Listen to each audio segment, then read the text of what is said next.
당신의 침실은 어떤 모습인가요? 혹시 배우자와 각각 다른 방을 쓰고 계신가요? 최근 들어 많은 중년 부부들이 각 방을 선택하고 있습니다. 코골이, 뒤척임, 수면 패턴의 차이, 겉으로 보기엔 지극히 현실적인 이유들이죠. 실제로 최근 조사에 따르면 50대 이상 부부 3쌍 중 1쌍은 각 방을 사용하고 있다고 합니다. 하지만 과연 이것이 단순히 수면의 질을 높이기 위한 선택일까요? 아니면 부부 관계에 더 깊은 의미를 던지는 신호일까요? 상담사분들의 의견으로는 각 방을 쓰는 이유는 단순히 수면의 문제보다 심리적 문제가 더 크다고 합니다. 각 방의 편리함의 대가로 무엇을 잃게 될지는 미처 생각하지 못했죠. 아침에 일어나 각자의 방에서 나와 형식적인 인사를 나누고 퇴근 후에도 각자의 공간으로 들어가 따로 휴식을 취하고 주말에도 각자의 방에서 각자의 삶을 살아가는 부부들. 과연 이런 생활이 부부의 노년을 어떻게 바꾸어 놓을까요? 오늘은 각방 생활이 가져올 수 있는 변화들과 그 속에 숨겨진 위험에 대해 이야기해보려 합니다. 물리적 거리는 분명 심리적 거리로 이어질 수 있습니다. 특히 부부 관계에서는 더욱 그렇죠. 이처럼 각방 생활은 단순히 잠자리를 분리하는 것에서 끝나지 않습니다. 부부간의 소통이 단절되고 서로에 대한 무관심이 쌓이면서 결국 감정의 벽이 생기게 됩니다. 특히 은퇴 후 노년기에 접어들면서 이런 문제는 더욱 심각해집니다. 지혜 그리고 행복 채널에 오신 것을 환영합니다. 두 가지 모습의 부부의 사연을 통해 각방을 쓰게 된 이유와 현재의 심리 상태를 들어보고 전문가들의 조언과 함께 해결책을 알아보도록 하겠습니다. 구독, 좋아요, 알림 설정은 저에게 큰 도움이 됩니다. 김포에 사시는 62세 신은미 씨의 첫 번째 사연을 들어보겠습니다. 결혼한 지 30년이 넘었다. 그런데 우리 부부는 같은 방에서 잔 적이 없다. 처음엔 시어머니 때문이었다. 남편은 외동아들이었고 홀어머니를 모시고 살았다. 시어머니는 따뜻하고 정이 많은 분이었지만 늘 아들 옆에 있었다. 결혼하고 처음 며칠 동안 나는 우리 부부가 신혼집에서 한 방을 쓸 거라고 당연히 생각했다. 하지만 이상한 일이 벌어졌다. 남편이 신혼 첫날부터 거실 소파에서 잤다. 나는 기다렸다. 오늘은 일찍 방에 들어오겠지. 내일은 함께 자겠지. 하지만 그런 날은 오지 않았다. 시어머니는 늘 남편이 거실에서 잠들 때까지 거실에 계셨다. 아들을 재운 후에야 방으로 들어갔다. 남편이 불편해서 그러나? 내가 모르는 뭔가가 있나? 처음엔 별 생각 없이 넘겼다. 하지만 시간이 지나면서 답답해졌다. 여보, 그냥 들어와서 자면 안 돼? 어머니가 계시는데 좀 그렇잖아. 어머니가 괜찮다고 하시면? 그래도 어색하잖아. 나는 이해할 수 없었다. 아니, 사실 이해하고 싶지 않았다. 아내와 한 침대에서 자는 것이 왜 어색하다는 걸까? 나는 부부인데 사랑하는 사람과 매일 함께 자고 싶은 건 자연스러운 일 아닌가? 그렇게 30년이 흘렀다. 5년 전 시어머니가 돌아가셨다. 그리고 1년 전 아이들도 모두 독립했다. 이제 우리 둘뿐이다.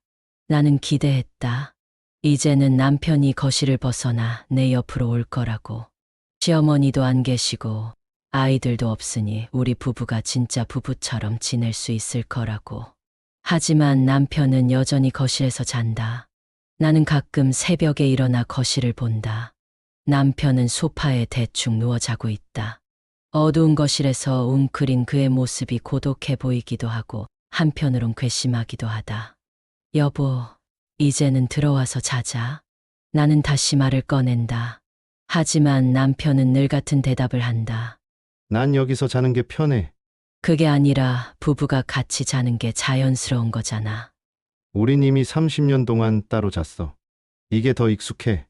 그럼 앞으로도 평생 이렇게 살 거야? 불편하면 내가 거실에서 자면 되잖아. 그 말에 나는 아무 대답도 하지 못했다. 나는 거실에서 자고 싶지 않다. 아니, 소파가 불편해서가 아니다. 나는 남편과 한 침대에서 자고 싶다.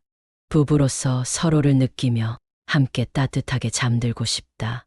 그런데 남편은 나를 아내로서 보고 있는 걸까? 아니면 그냥 같이 사는 사람으로 보고 있는 걸까? 나는 남편을 사랑한다. 하지만 가끔은 내가 남편에게 그저 오랜 친구 같은 존재가 되어버린 건 아닐까 하는 생각이 든다. 남편에게 나는 이제 더 이상 이성적인 존재가 아닌 걸까? 마음이 쓸쓸하다. 그동안 바빠서 아이들 챙기느라, 시어머니 모시느라 깊이 생각하지 못했다. 하지만 지금 우리 둘만 남으니 텅 빈 침대가 너무나 크게 느껴진다. 나는 남편이 이 침대에 누웠으면 좋겠다. 하지만 남편은 내 곁으로 오지 않는다. 결국 이 침대에는 나 혼자뿐이다. 부부 전문가 이용현 상담사는 이렇게 부부 관계를 제시합니다. 아내분, 많이 외로우셨겠어요. 30년이라는 긴 세월 동안 부부로 살면서도 단 한 번도 같은 침대에서 잠들지 못했다는 사실이 얼마나 깊은 외로움을 남겼을지 충분히 이해됩니다. 처음에는 단순히 시어머니 때문이라고 생각했을 겁니다.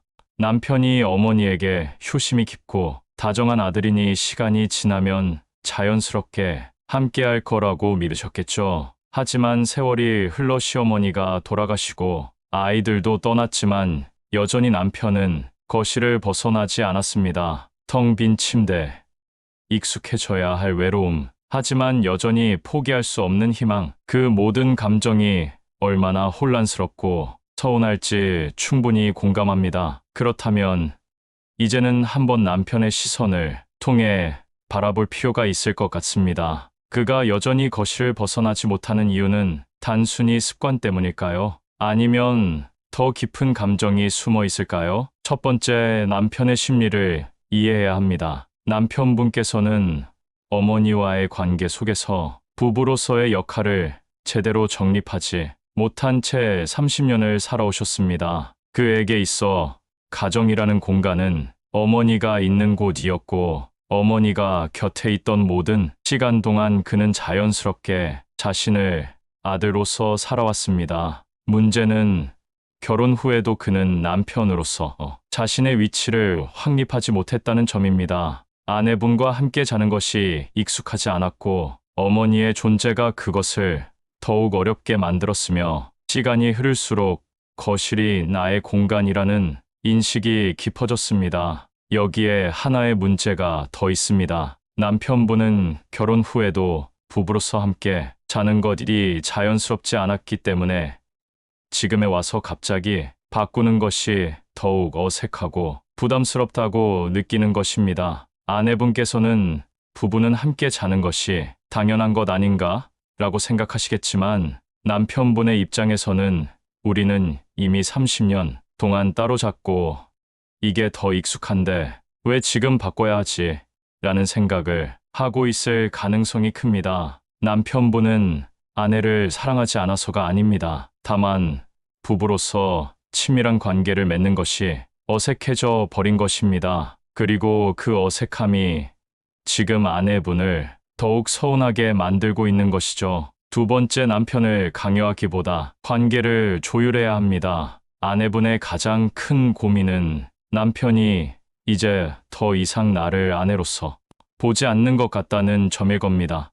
그런 생각이 들면 당연히 자존감도 낮아지고 부부로서의 관계가 의미가 있는지조차 의문이 들겠죠. 하지만 남편분의 태도를 바꾸기 위해서는 먼저 강요하는 방식이 아니라 천천히 익숙해질 시간을 주는 것이 필요합니다. 우선 같은 공간에서 함께하는 시간을 늘려보세요. 저녁을 함께 먹으며 대화를 나누고 TV를 함께 보는 시간을 늘려보세요. 잠들기 전 같은 공간에서 책을 읽거나 음악을 듣는 등 자연스럽게 같은 공간에 머무르는 습관을 만들어 보는 겁니다. 또 작은 접촉부터 시작하시는 겁니다. 갑자기 같은 방에서 자자는 요구보다 함께 앉아서 대화하는 것, 손을 잡는 것, 같은 작은 스킨십을 먼저 시도해보세요. 이 과정에서 남편이 부담을 느낀다면 이유를 물어보는 것이 중요합니다. 당신은 나랑 같이 있는 게 불편해? 라는 직접적인 질문보다 나는 당신이 옆에 있어 주면 마음이 편해 라고 본인의 감정을 먼저 표현하는 것이 더 효과적입니다. 같은 침대에서 자는 것이 아니라 같은 방에서 쉬는 것부터 시작하세요. 처음부터 같은 침대에서 자는 것이 부담스럽다면 같은 방에서 따로 자는 방식도 시도해 볼 수 있습니다. 남편이 새로운 환경에 천천히 적응할 시간을 주는 것도 필요합니다. 중요한 것은 남편을 설득하는 것이 아니라 남편이 거부감 없이 변화할 수 있도록 환경을 조성하는 것입니다. 세 번째, 부부의 관계를 새롭게 정의해야 합니다. 30년 동안 각자의 공간에서 살아온 부부가 하루아침에 가까워지는 것은 어렵습니다. 하지만 거실의 남자와 침대의 여자라는 벽을 허물기 위해서는 이제는 부부로서의 관계를 다시 정립해야 합니다. 어떻게 관계를 만들어 갈 것인가에 대해 이야기해 볼 필요가 있습니다. 과거를 되돌리는 것이 아니라 새로운 관계를 만드는 것입니다. 젊었을 때의 부부 관계를 그대로 되돌리는 것이 아니라 지금 우리 나이에 맞는 새로운 방식의 부부 관계를 만들어 볼 수 있을까라는 방향으로 접근해야 합니다. 남편이 거실을 떠나지 않는 것이 습관이라면 아내가 침대에서 혼자 자는 것도 습관이 되었을 것입니다. 이제는 그 습관을 깨고 함께 할 수 있는 방법을 찾아야 합니다. 결론은 강요하지 말고 천천히 다가가세요. 중요한 것은 조금씩 가까워질 기회를 만드는 것입니다. 같이 자자는 말보다 같이 있어줬으면 좋겠어라는 감정을 먼저 표현하세요. 남편이 부담을 느끼지 않는 선에서 같은 공간에서 함께하는 시간을 늘려가세요. 부부로서 앞으로 어떻게 살아갈 것인지에 대해 자연스럽게 대화를 나누어 보세요. 30년 동안 이어진 벽은 쉽게 허물어지지 않습니다. 하지만 한 걸음씩 다가간다면 다시 같은 공간에서 함께할 날도 오지 않을까요? 너무 급하게 생각하지 마세요. 이 관계는 조율해 나갈 수 있습니다. 아내분께서 남편을 이해하려는 만큼 남편분도 조금씩 마음을 열어갈 것입니다. 그 과정을 함께 만들어 나가는 것이 진정한 부부가 되어가는 길입니다. 다음은 부산에 사는 63세 이영희 씨의 두 번째 사연입니다. 처음에는 화가 나서, 그 다음엔 미칠 것 같아서, 그리고 나중엔 그냥 편해서 이렇게 살았다. 40대에 알게 된 남편의 외도. 그날 이후로 내 인생에서 남자는 없었다. 남편과 각방을 쓴 지 정확히 20년이 지났다.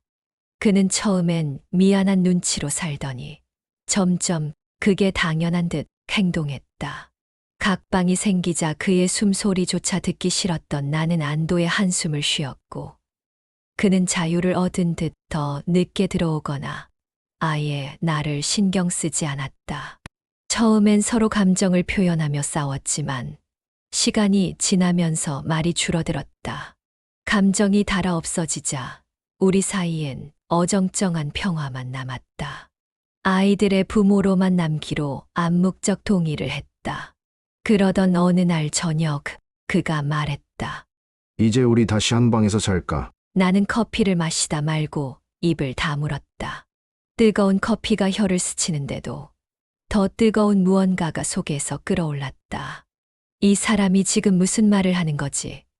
20년을 따로 자다가 이제 와서 그게 무슨 말이야? 나이가 들다 보니 혼자 자는 게 외롭더라고. 나는 어이가 없어 웃었다. 외로워? 그는 멋쩍게 웃었다.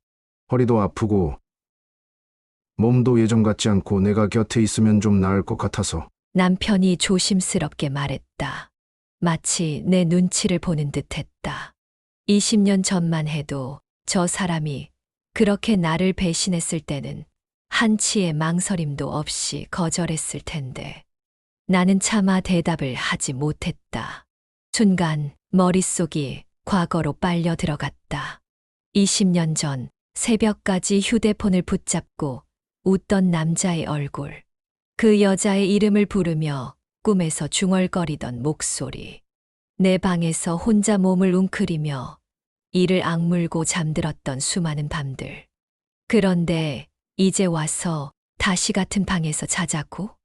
외로우면 내 그 여자한테 가. 지금도 연락하는지 모르겠지만 내가 그렇게 좋아하던 그 사람한테 가라고. 그만 좀 해. 언제까지 그 얘기할 거야? 내가 그 짓을 했던 시간만큼. 나는 자리에서 일어나려 했지만 문득 거울 속 내 얼굴이 보였다. 60이 넘은 여자. 40대 때처럼 눈을 부릅뜨고 화를 내는 게 무슨 의미가 있나. 이제 싸울 기운도 없다. 그는 거실 소파에 앉아 한숨을 쉬고 있었다. 푹 꺼진 어깨, 흰 머리가 듬성듬성 난 정수리, 세월이 흘러버린 모습. 이 남자는 20년 전 내게 상처를 준 바로 그 남자지만 이제는 다른 모습으로 내 앞에 앉아 있다. 그날 밤, 내 방 침대에 누워 눈을 감았다. 아주 희미한 기억들이 떠올랐다. 남편과 한 침대에서 처음으로 잤던 날, 우리 둘이 함께 웃으며 보낸 순간들, 그리고 그 행복을 부숴버린 그날 이후의 시간들. 눈을 떴다. 문득 너무 고요한 것이 싫어졌다. 나는 문을 열고 거실로 나갔다.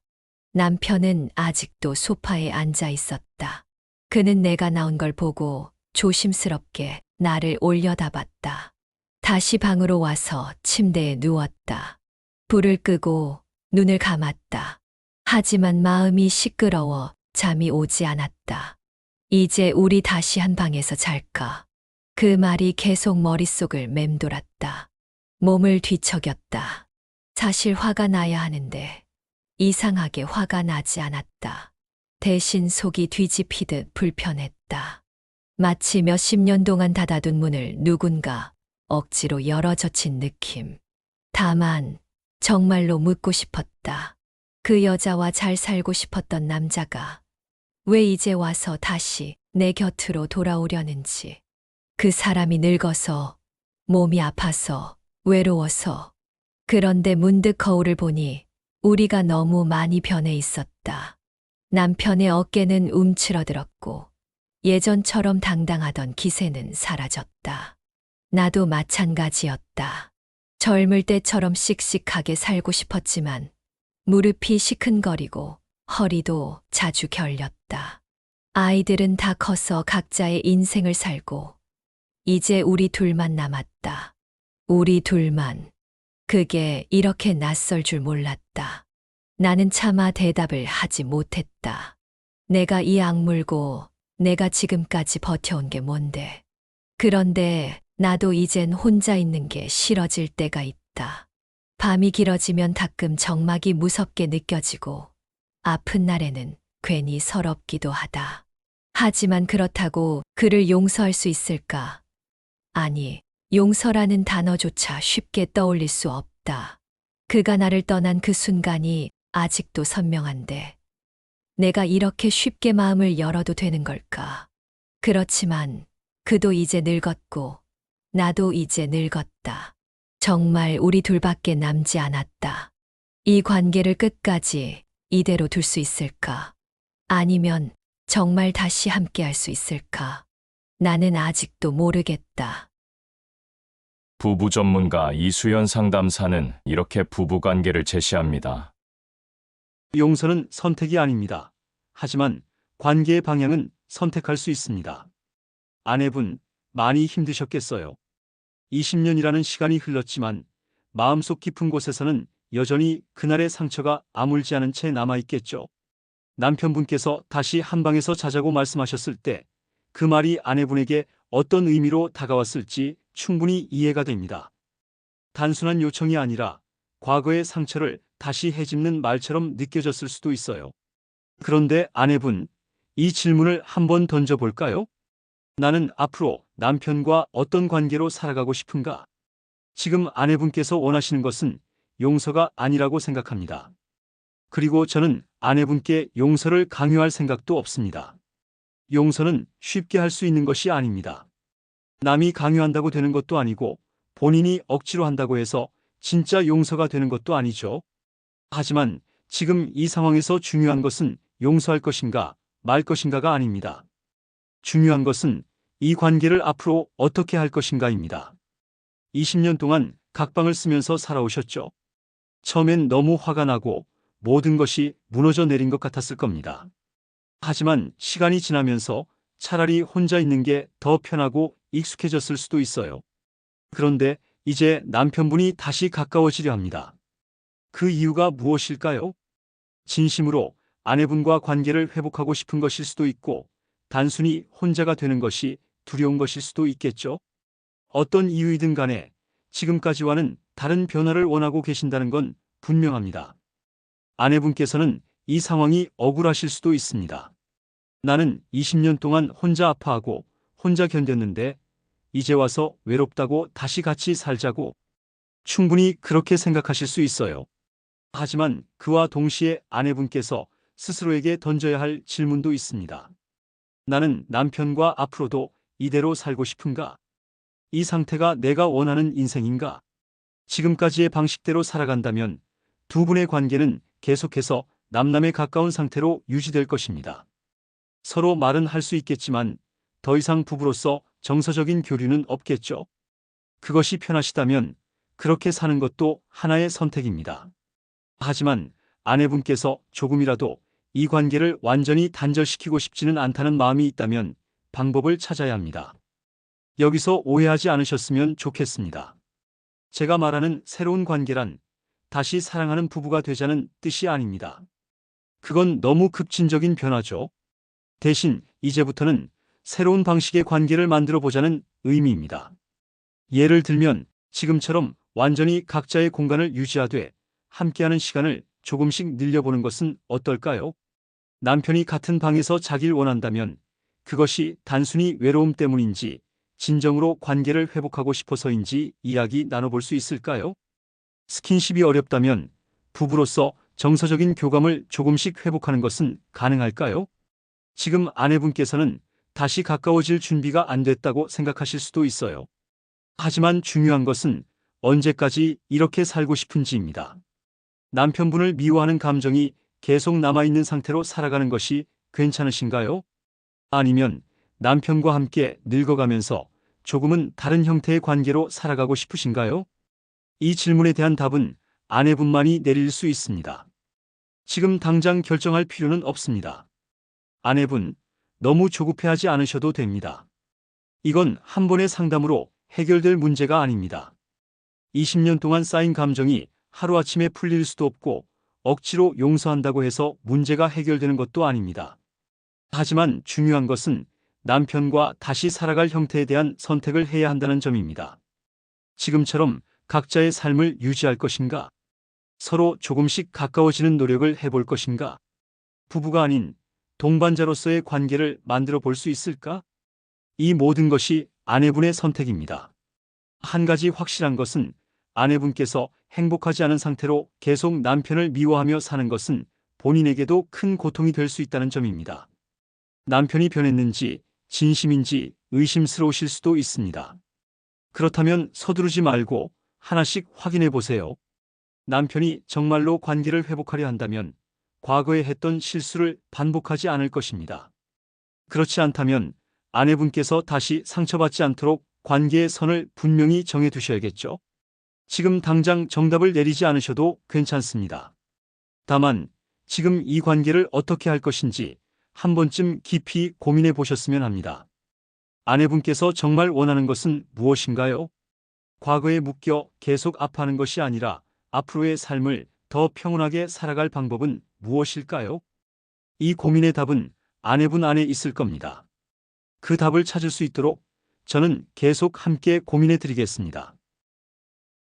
두 사례를 들으시고 여러분은 어떤 마음이 드셨나요? 오늘도 각자의 방에서 하루를 마무리하시는 부부님들께 서로 다른 공간에서 보내는 밤이지만 당신들의 사랑은 여전히 그 자리에 있습니다. 같은 이불 속에서 깊은 잠을 청하지 못하는 현실이 때로는 서로를 더 멀어지게 만드는 것은 아닐까 걱정되시죠. 하지만 각방이라는 선택이 서로를 더 이해하고 배려하는 마음에서 비롯되었음을 잊지 마세요. 나이가 들수록 우리는 각자의 공간이 필요합니다. 다른 수면 패턴, 다른 취미 생활, 갈등 등, 그리고 무엇보다 서로를 방해하지 않으려는 따뜻한 배려심이 각방이라는 선택을 하게 만들었을 테니까요. 떨어져 있다고 해서 사랑이 식어가는 것은 아닙니다. 오히려 독립된 공간에서 보내는 시간이 서로에 대한 그리움을 키우고 아침에 만났을 때 더욱 반갑고 설레는 마음을 느끼게 해주지 않나요? 각자의 방에서 보내는 시간을 통해 더 깊어지는 대화,